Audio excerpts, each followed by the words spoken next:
जिल्हा परिषदेतील शाळेच्या विद्यार्थ्यांना न्याय, जिल्हा परिषद शाळा ही चालू, जिल्हा परिषद शाळा ही चालू झालीच पाहिजे, न्याय द्या, न्याय द्या.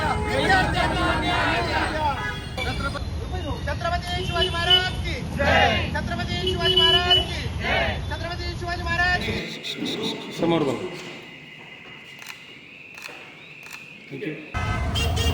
आज स्वराज्याच्या वतीने आंदोलन करण्यात येत आहे. आमची सर्वांची देवेंद्र फडणवीस साहेबांना विनंती आहे की तुम्ही शिक्षण मंत्री दादाजी भुसे साहेब तसेच उच्च व तंत्र शिक्षण मंत्री चंद्रकांत पाटील साहेब यांचे दोघांचेही राजीनामे मंजूर करा.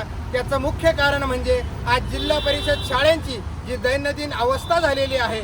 शेकडो शाळांना इमारतीच नाही व शेकडो हजारो शाळा बंद करण्याचा थाट शिक्षण मंत्र्यांनी घातला आहे. याचं मुख्य कारण म्हणजे जिल्हा परिषद शाळा बंद पाडायच्या व प्रायव्हेट शाळा वाढवायच्या व यांचं रेट कार्ड देखील आपल्याला माहीत असेल तो व्हायरल झालेला आहे.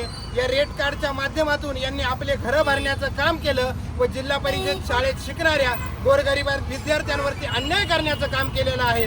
त्यातून देखील काही विद्यार्थी जर पुढे आले व काही विद्यार्थ्यांनी चांगले गुण मिळवले, नाही काही तर 10वी 12वीच्या पर्यंत पोहोचले, तर 12वीची परीक्षा दिल्यानंतर त्याला जर मेडिकलमध्ये इंजिनिअरिंगमध्ये ॲडमिशन घ्यायचं असेल तर पुन्हा एकदा यांनी पेपर लीक असेल.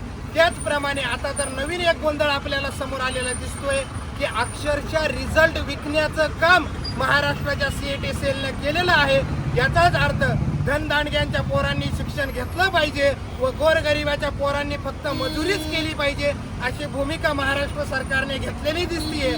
म्हणूनच स्वराज्याच्या वतीने आमची मागणी आहे उच्च व तंत्र शिक्षण मंत्री चंद्रकांत पाटील तसेच शिक्षण मंत्री दादाजी भुसे यांचा तात्काळ राजीनामा घेण्यात यावा.